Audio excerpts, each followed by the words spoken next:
Nagabenta ki khubor baman kasni pet but subscribe ya u Antor News. Kublai pi baro kinigilong ki khubor bam takasngi. Umintri rang ba agajala konrad sangma hakasngi kut jonggador barmang tingka ulawan ra yakajing penkla amendment halor kaan Meghalaya State Investment Promotion Facilitation MSIPF Act of 2024. Bargani kala pelong ru yu unong yalam jongka VPP uba Ardent melabasayomon ban Weng no yak amendment kaba ulawan ra hayung darbar thawan mentakasngi. La ban kedau hang ni na lor ka VPP ka senggi samla puli khasi student union KSU ru kala penpawi ka jeng persya halor kane ka an ka KSU kala thmuru ban nitul sya assembly ban penpawi ka jeng persya. Na kaliang jong Conrad sangma habakran haginong to kubor mentakasngi uloong hadin bakrami ka jeng persya nagi pat ba halor kane ka an khamtam halor ka kendon bakala bandon ka jeng penkenya ka an Land Transfer Act na kaliang jong sarkar kelawan rakno eka jingpen kala lane ka amendment halor ki katu kat ne ki benta. Kawai na ki jingpen kala kalong bawat la ka sarkar kelawan rak eka ne ka an Henry ka an Land Transfer Act kandang traikam na lor ki kendon ke District Council ru kan traikam lang. Syu la ong bakane ka an kan khmi ru halor ka rukam bha jam na mar ka jingtmu banwan rak eka ne ka an kalong na ka benta bantau ikilat yo kam yo jam na benrat ukonran. Susu lo ong bala pendamno eka kentien bakane ka an MSIPF kandai kum kathum pelang jaka land bank barban IY pat shiki briu ki bakwa ban wan sengkam ha ka jilla. Menta kane ka an kanong no tang kum kanong prat lenti na ka benta ki nong wan sengkam sengjam ringkat ru ban pej baki kendon an kum ka land transfer act kalat yo kam yo jam kentrei kam lo ong susu ukonran. I beg to move an amendment to the proposed Meghalaya State Investment Promotion and Facilitation Amendment Bill 2025.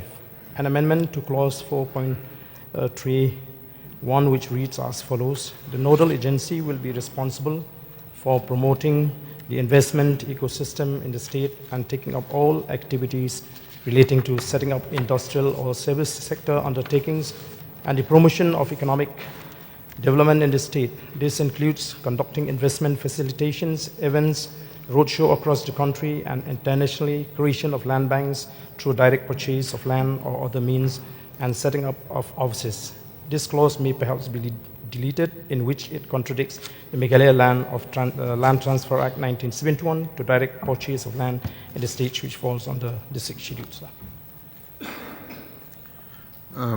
Yes, you may initiate the discussion, please. Okay, so at the outset, I would like to thank the Chief Minister for bringing the government's amendment, whereby deleting a certain section of this clause. So, before I proceed with my submission, sir, I would sincerely congratulate our Chief Minister for his newborn baby boy. So, and I would also like to appreciate the step taken by the government.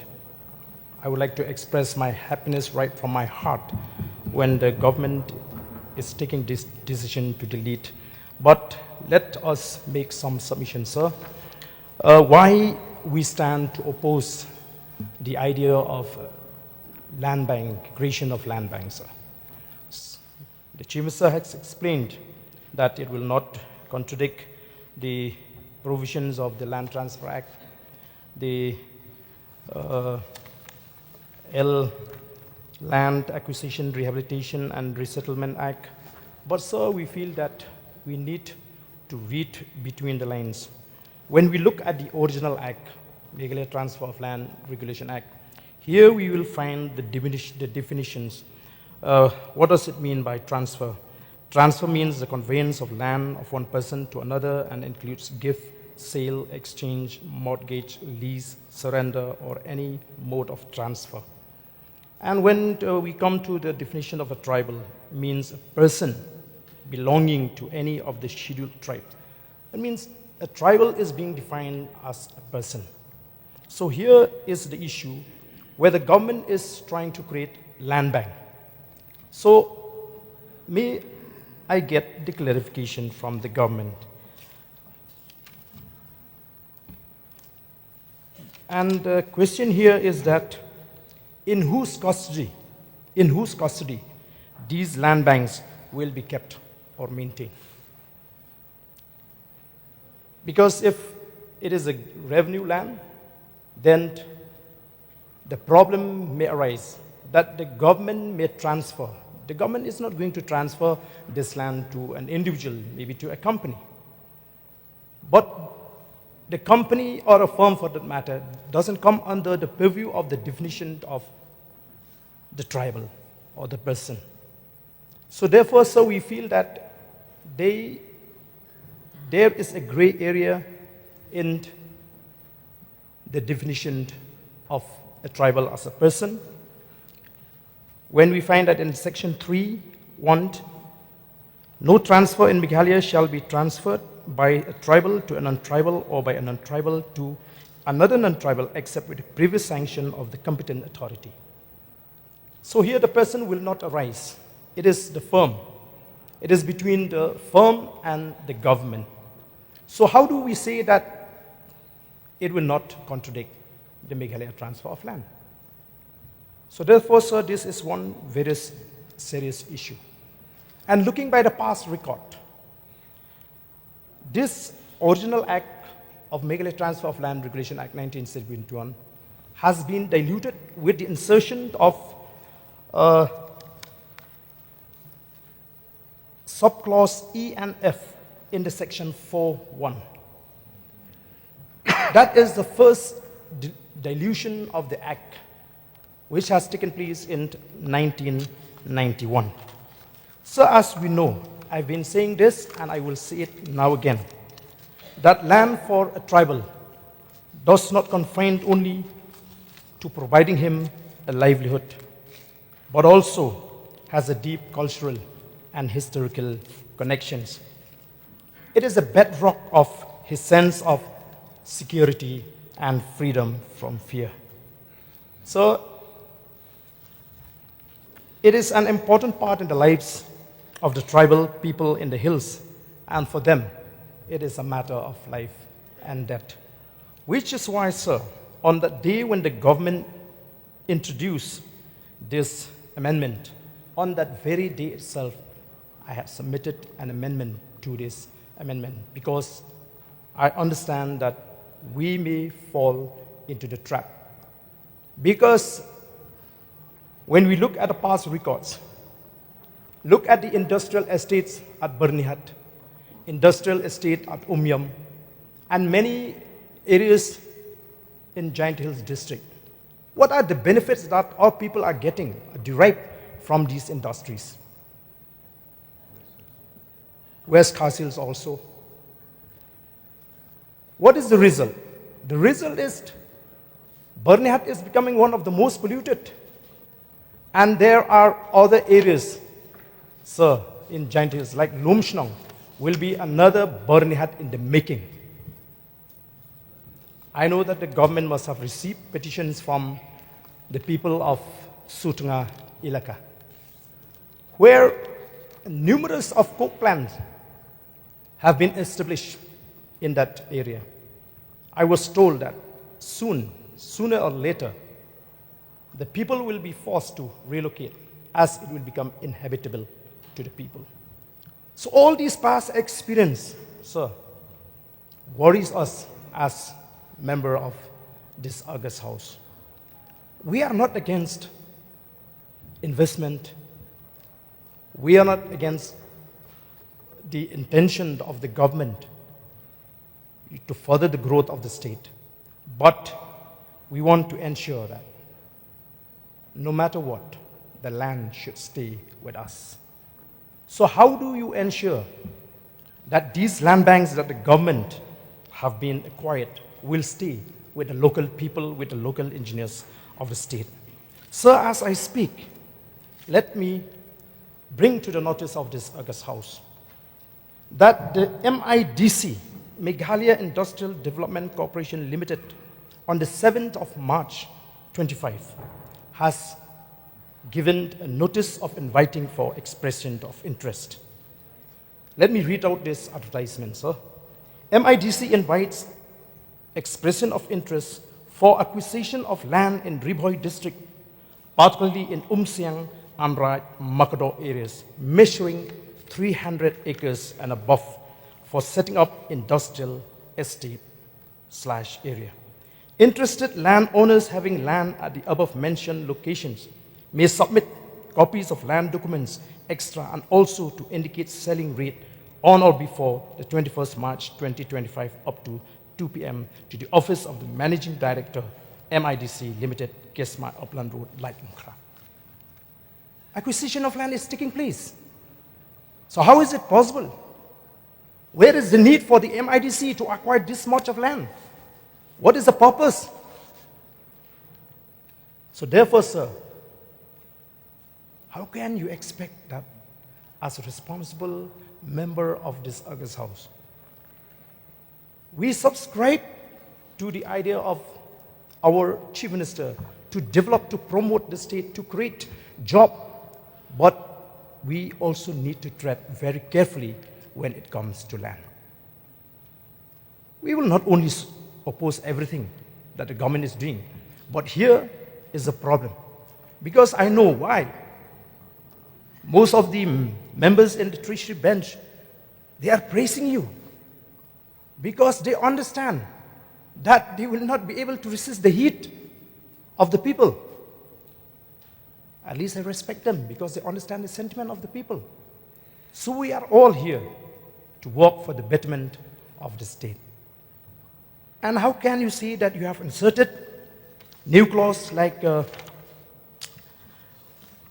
where it was not there before in section 2, autonomous district councils have been added.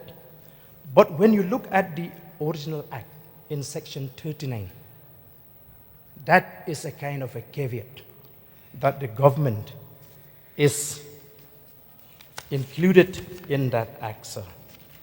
So what does it say? Protection of action taken in good faith. No suit or legal proceeding shall lie against the chairman or any members of the governing council or high-powered committee or state investment committee or district investment committee or nodal agency or any employees of such committees in respect of anything which is done or intended to be done in good faith.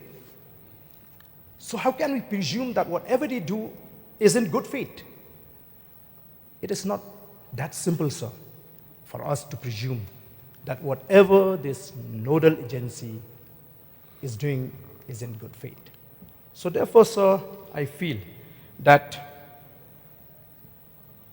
in order to keep this apprehension at rest, may I request the Honorable Chief Minister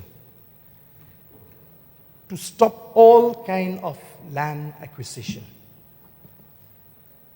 And going by the right to fair compensation and transparency in Land Acquisition, Rehabilitation and Resettlement Act 2013, sir. And if you look at the section 41, 42, here it has mentioned very clearly, if I may be allowed to read out all these sections, sir. 41.1, sir, as far as possible, no acquisition of land shall be made in the scheduled areas. Where such acquisition does take place, this is 41.2, where such acquisition does take place, it shall be done only as a demonstrable last resort. Number 3, sir, 41.3, in case of acquisition or alienation of any land in the scheduled areas, the prior consent of the concerned Gram Sabha or the Panchayats or the Autonomous District Council at the appropriate level in scheduled areas under the 5th schedule to the Constitution, as the case may be, shall be obtained in all cases of land acquisition in such areas, including acquisition in case of urgency before issuing a notification. So the question here is whether the MIDC has adhered to this provision. And in 41.9, it reads, sir, any alienation of tribal lands or land belonging to members of the scheduled caste in disregard to the laws and regulation for the time being enforced shall be treated as null and void. And in case of acquisition of such land, the rehabilitation and resettlement benefits shall be made available to the original tribal landowners or landowners belonging to the scheduled caste. 41.1. All benefits, including the reservation benefits available to the scheduled tribes and the scheduled castes in the affected areas shall continue in the resettlement area. Whenever the affected families belonging to the scheduled tribes or who are residing in the scheduled areas referred to in the 5th schedule or the tribal areas referred to in the 6th schedule to the Constitution are relocated outside those areas, then all the statutory safeguards, entitlement, and benefits being enjoyed by them under this Act shall be extended to the area to which they are resettled, regardless of whether the resettlement area is a scheduled area referred to in the 5th schedule or tribal areas referred to in the said 6th schedule. So, may I know from the Honorable Chief Minister whether the MIDC, before issuing this notification, has adhered strictly to the provision of this Land Acquisition Act, sir. So this is a very serious issue, sir.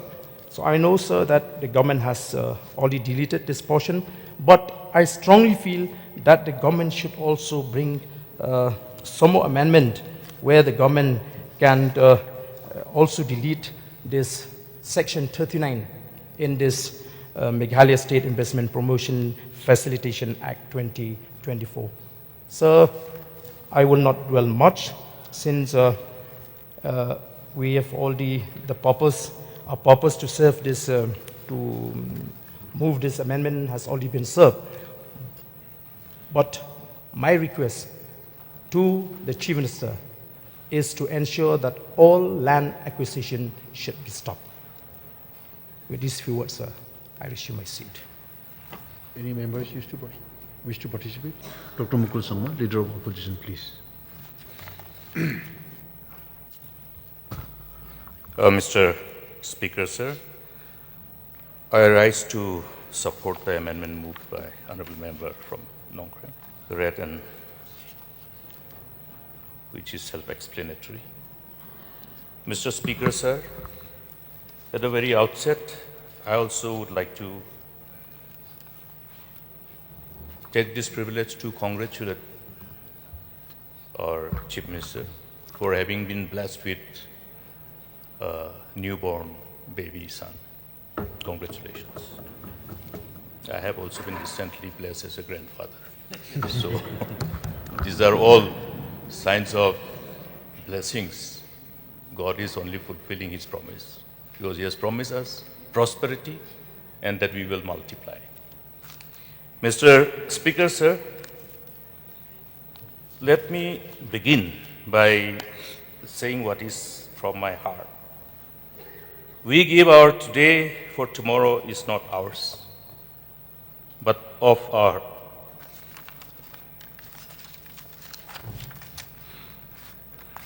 Beloved children,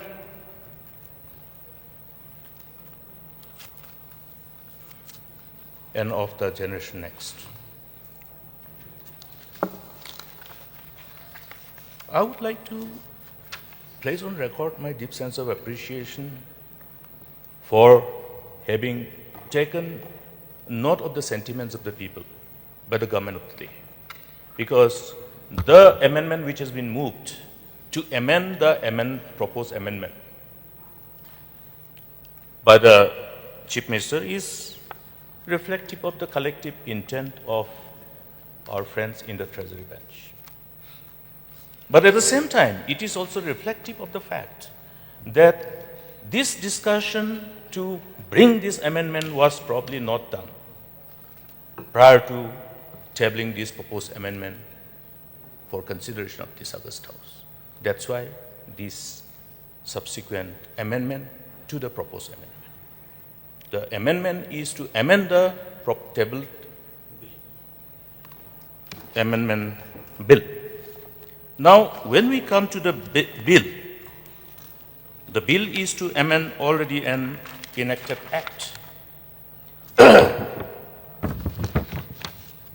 Because the item number 12, which has been moved by the Honorable CM, is to move the Meghalaya State Investment Promotion and Facilitation Amendment Bill 2025. So Act is already there. This is further to amend the existing Act. Now, I submit before this August House that we must always look at the possibility of the fallout, which may be a fallout in immediate nature or in the years to come.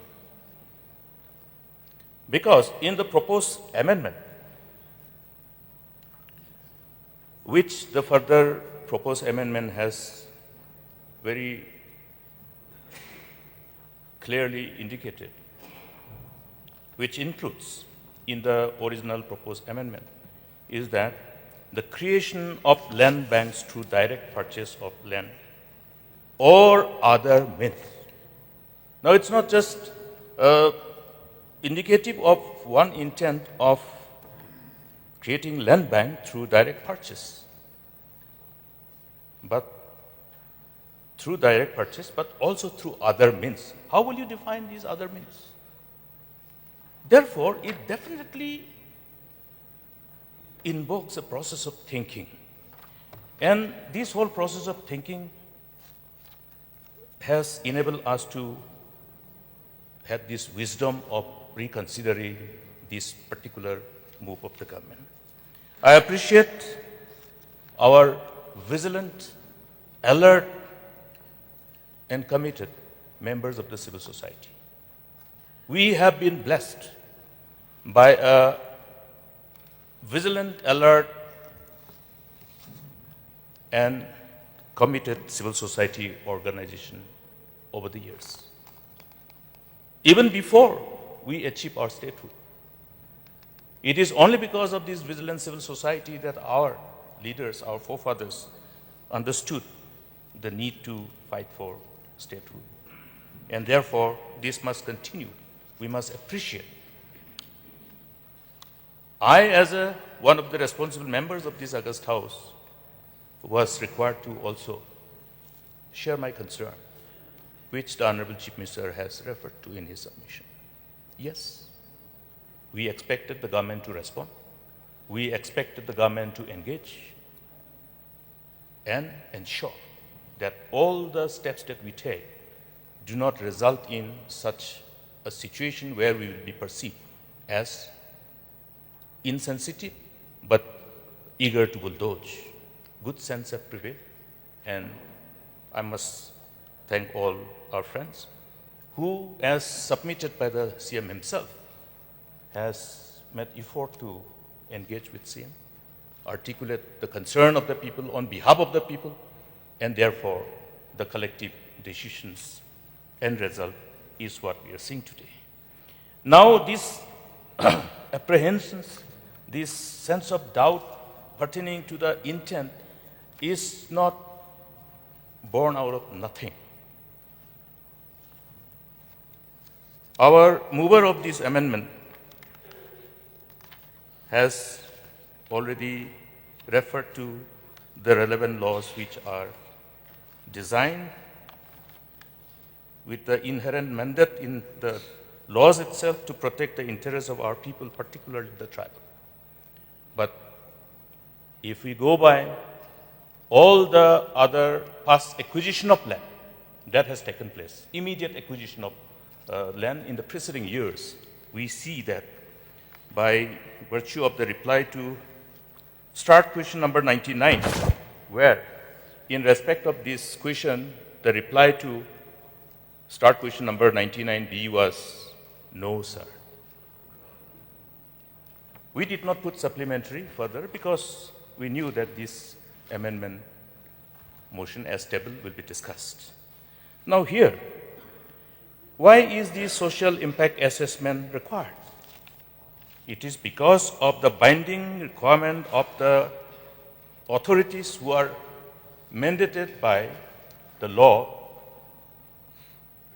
in the process of acquisition to abide by the law.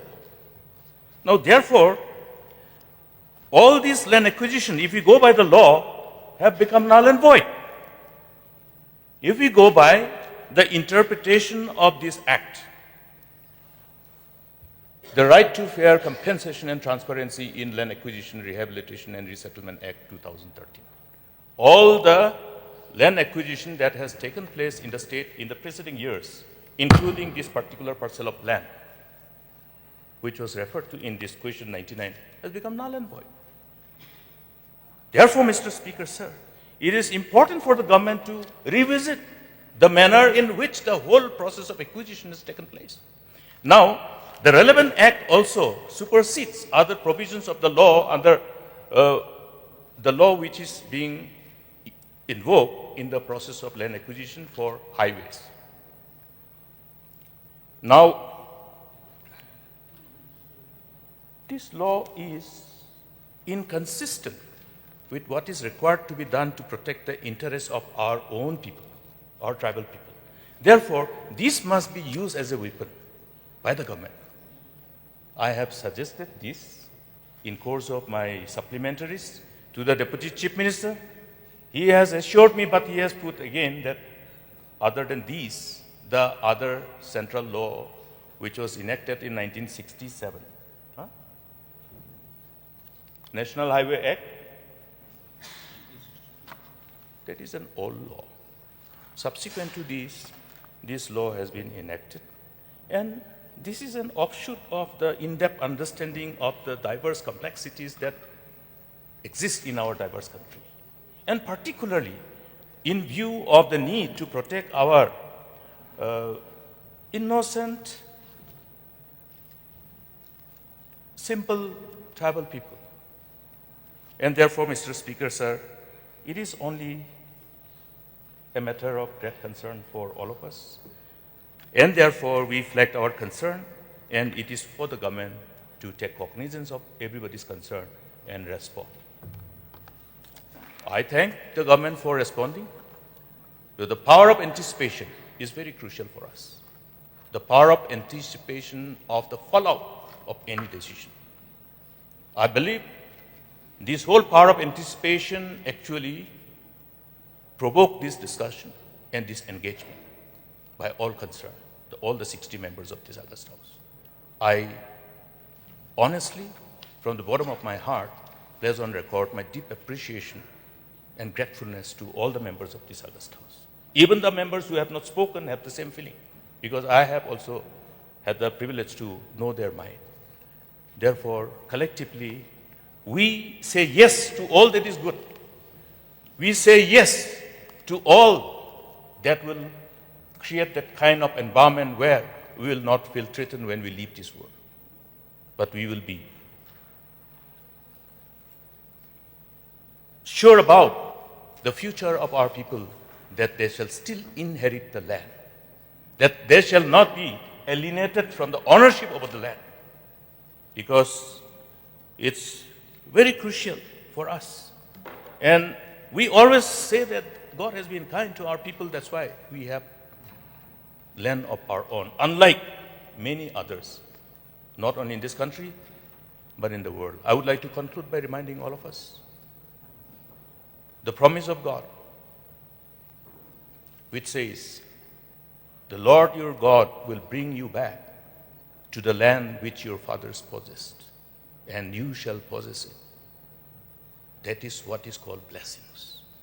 That is what revolves around the whole concept and blessings of God in terms of inheritance. The inheritance cannot take place without land.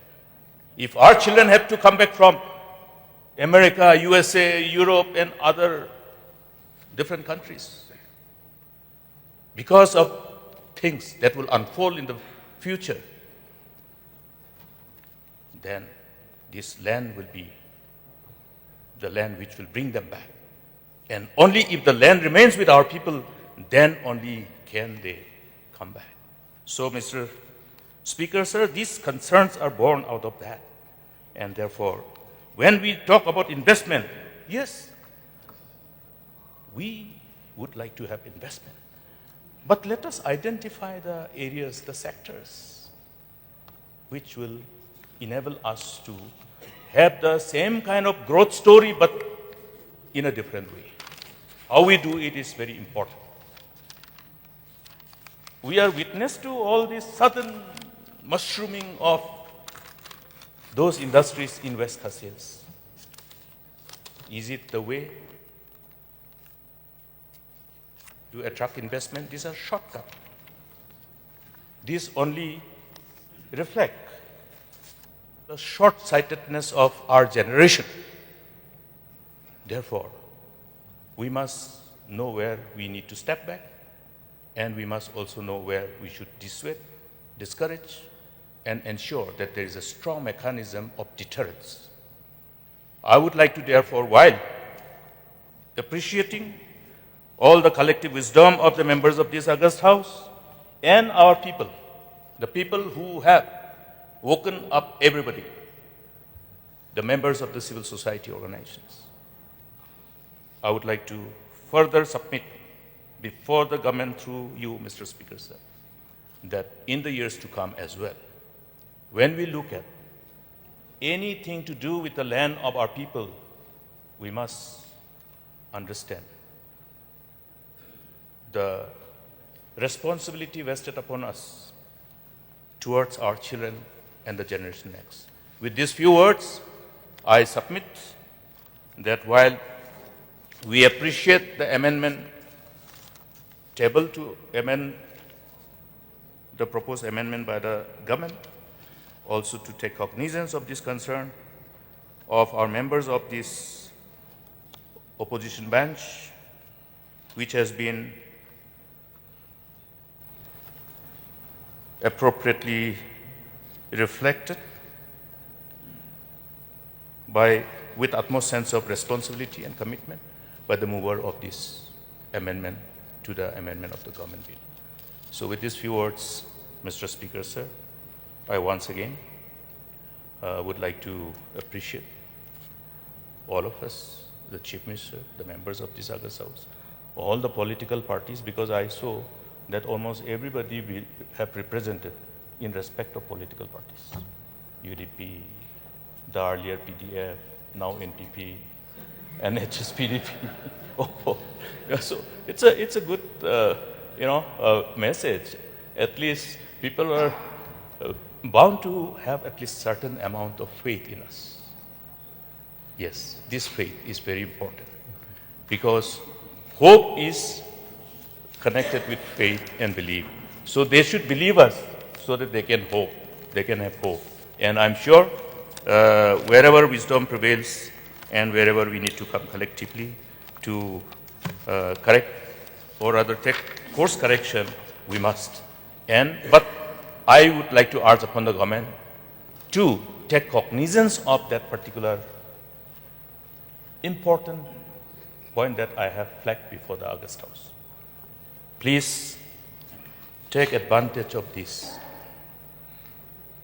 act, because from both the replies, in respect of reply to start question 99 and to my question, start question number 101, this mandate of this act, which should be utilized as the most powerful law to protect the interests of our people, have not been invoked.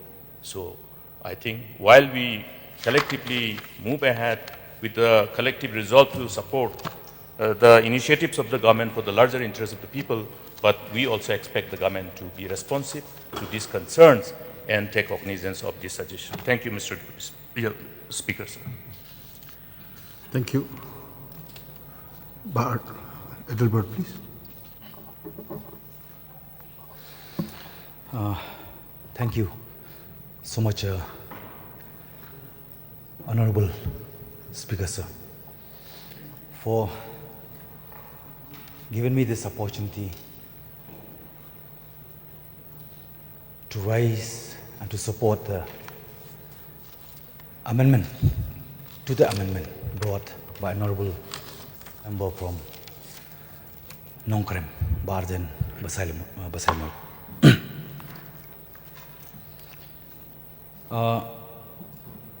In connecting with the amendment which had already brought by the government of the day, what more need me to say except to say a very few words, Amen. Because thing has come to reality. I will not dwell upon the Bill 2024, Act 2025, which is going to be an act. But in fact, I would like to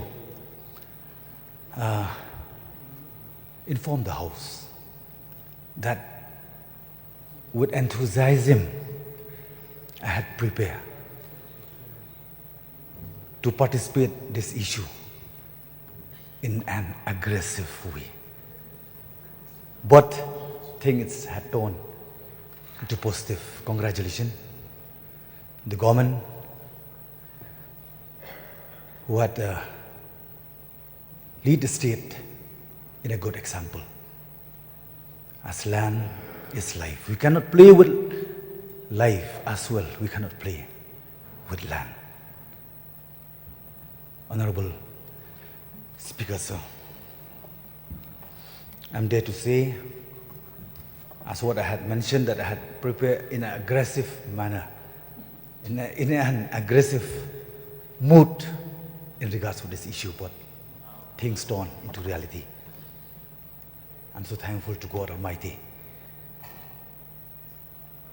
for enlightening the mind and for giving the good heart and goodwill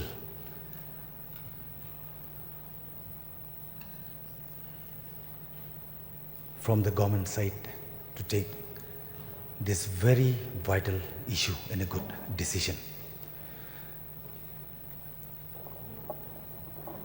Sir, as I always remind myself and all of us, that we cannot play with the life as well with the land, as land is life. And I'm never happy to expect that good thing will happen just because by the so-called name development. Because I always believe that if our right has been snatched away, what hope can we assure for the future generation?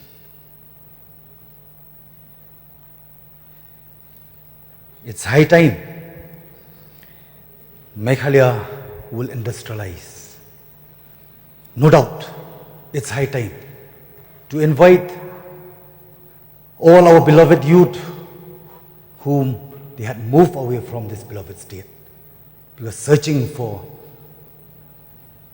job, searching for survival, for their own survival. It's a good sign for our state. It is high time. We are no longer we can no longer expect only for government job. It's high time that we have to stand by our own feet so that we as a human being, especially our beloved youth, will turn out to be a useful instrument. So I will not lengthen my speech, but I would like, before I resume, to remind once again, sir, our land is our identity. If we lose control over our land, we are going to lose control over our future. Let us not be remembered as the generation that gave away a land to big corporation. Let us be remembered as the generation that safeguard our future. With this very few submission, sir, I would like to resume my seat and thank you once again.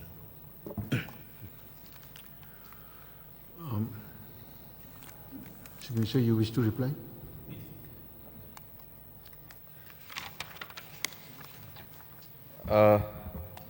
Sir, at the very outset, I would like to thank the mover of the amendment as well as the members who have participated in the amendment. I will not name everybody for the interest of time, but I thank the Honorable Mover, the Honorable MLA from Nongkrem, and all the other members who have participated in this very, very important amendment. So there is not much to clarify regarding the first issue and the first point which all the members have today more or less participated and given their sense of satisfaction. Sir, as mentioned in my amendment which I had moved, that a large number of stakeholders, including our MLAs, as well as different members from different organizations have met me. And going with our normal process of always doing deep consultation with everybody, we decided to move the amendment to remove the lines that indicated towards direct purchase of the land banks. And I presume that that issue has been to the satisfaction to almost all the members of the ruling, and also, from I could understand, to the satisfaction of all the members of the opposition also. So I will not dwell on that particular issue much. Regarding some of the concerns, sir, I'll just take a minute or so to just mention few points. Sir, some of the members, of course, had raised concerns regarding the original act and some of the sections like section 39. So let me just make it very, very clear to everybody and the honorable members mostly, is that, sir, this particular provision of 39 cannot supersede provisions that are there in other acts or that are there in the Constitution of India. What I mean by that, sir, is that if tomorrow there is somebody who is caught in terms of taking bribes to make any particular aspect move forward, so the laws as per the government of India, the central, the state government, the Lokayukta, all those acts and rules will apply. So there is no question of being able to give complete immunity just by putting one line and expecting that this will give complete immunity to anybody who chairs this governing council or any of the other members. So this is to be very, very clearly stated, sir, that this is not a complete blanket immunity. It is meant there to put a sense of confidence that individuals who are working in good faith will be given protection. That is all, sir. Now, who defines what is good faith? So the court decides. If there is a case of corruption, if there is another case, God forbid, of something even more heinous, like maybe a murder, this clause cannot protect that particular individual who has committed that particular crime. There are rules and laws and acts at the state and national level which will overrule any of these provisions that have been mentioned out here. The sense, as I said, was only to give a sense of confidence that there will be a sense of positive approach towards individuals who are functioning in good faith, and that is all that is there in this particular clause. And so this clause was again passed last year in 2024, so it's not a new clause that we're bringing in. It was already in the original act. And as I said, we have scope in the rules to further give the details of what the provisions are there and how this particular provision works. And as I said, sir, we are here to work for the people of our state to give them the confidence. If the situation does arise that there is still concerns about this particular section. And by the way, sir, this section is something that is there in most of the investment promotion policies of most of the state governments. So it's not that we are the only ones who has brought this particular wording. In fact, if you look at the wordings that are there in a state like Karnataka, so in that state's investment promotion policy also, similar words have been used.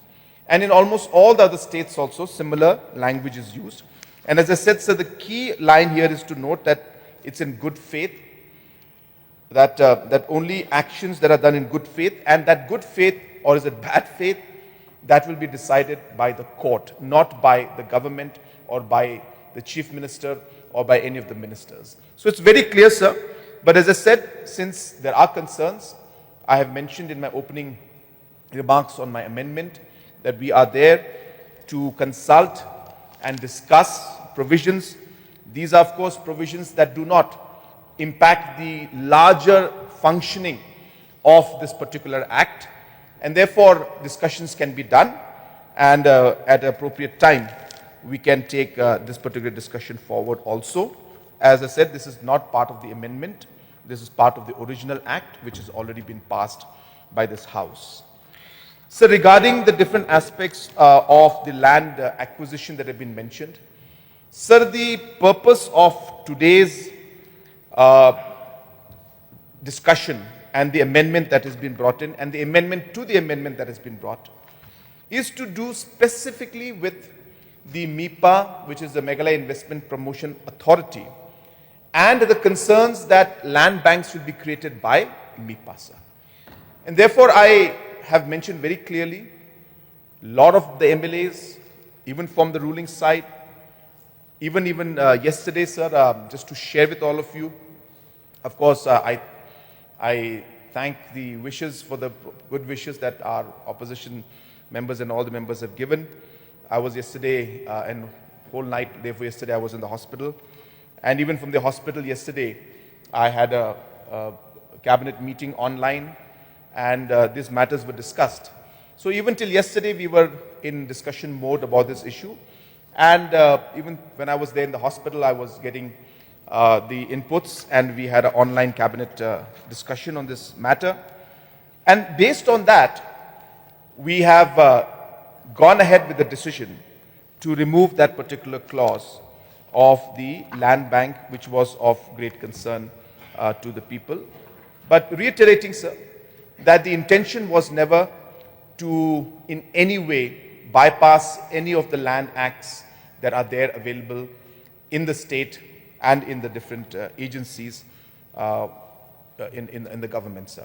So therefore, I want to make that very clear, that it's very clear that this was not going against any of those provisions, but since the larger concern still remained, therefore to give that sense of comfort to our people, that in no way are we going to go into that aspect of transferring of land or going into any issue of land bank, we went ahead with this decision. I also want to just make it double clear, sir, to the people of the state as well as the members who are present out here.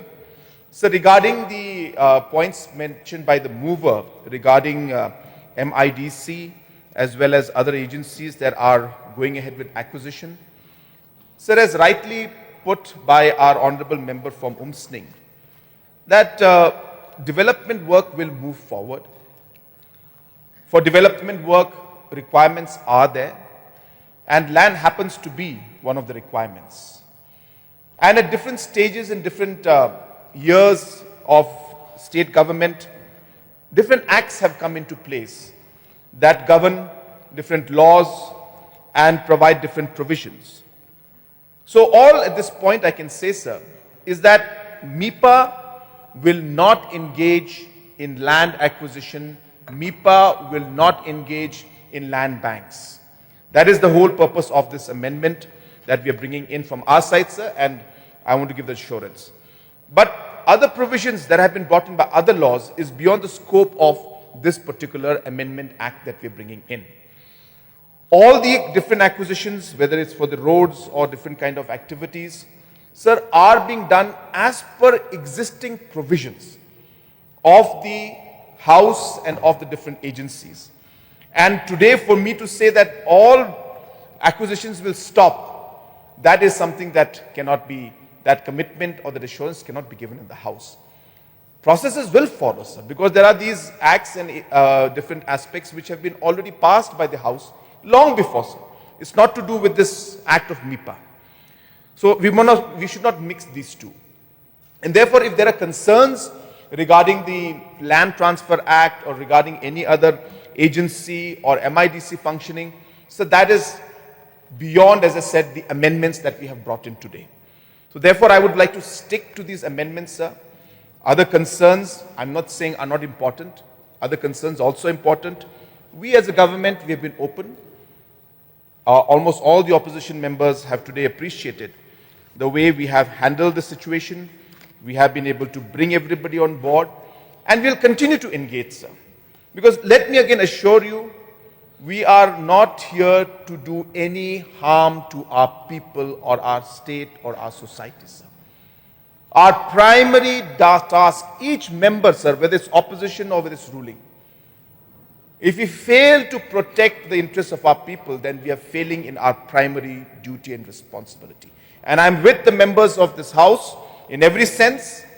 And it's not just the words we speak, but it is the actions also, as mentioned by our member from Umsning, that our actions have also proven that we are just not simply talking, but we are walking the talk, sir. So we will engage, sir. The scope of discussion beyond the amendment that is being brought by MIPA for the Meghalaya Investment Promotion and Facilitation Amendment Bill 2025. So those aspects, as I said, is beyond the discussion today for me to go and address the issues of acquisition as a whole and laws that have been brought in the past, to discuss those areas and say that we'll put a hold to everything. So will not be possible. So today we have to examine all of that. Those things can be discussed. I'm not saying it cannot be. But for now, for the sake of the issue that we are addressing and for the amendment that we have brought in, sir, I would like to stick to what we are discussing as of now. And with all the efforts that we have put in and all the discussions that we have had, sir, even yesterday, apart from the meetings that I've had, many other MLAs, I don't want to name, had long discussions and detailed discussions and engagement with many stakeholders. So a lot of consultation has gone through this decision making, and we have finally come to this point, sir. So therefore, sir, with these clarifications and with the assurance that we will continue to engage, and the Meghalaya Investment Promotion Facilitation, it may be a bill, it may be an act, but it is more about the overall ecosystem and environment. And that requires us to continuously engage and continuously bring out what is in the best interest of the people of the state first, sir, keeping in mind all the rules and laws and the traditional aspects and the ownership in mind, and obviously looking at the larger interest of ensuring that the state grows economically, and we also get the different investments that are required for us to move forward, sir. So with these few clarifications, as I said, sir, there's not much to clarify. Honorable members have all appreciated and agreed that we have moved in the right direction. And therefore, with these few clarifications, I would urge the mover of the amendment to the resolution to please withdraw the amendment of the resolutions. Now, may I know the mind of the mover as to whether he will withdraw his amendment? Sir, once again, I would like to thank the Honorable Chief Minister, since the government has taken positive cognizance of the issue that we raised. So I beg to withdraw this amendment.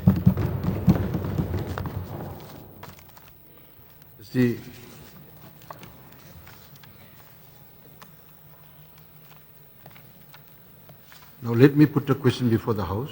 The question is that the Honorable Mover Sri Ardent M. Basamet, MLA, has leave of the House to withdraw his amendment.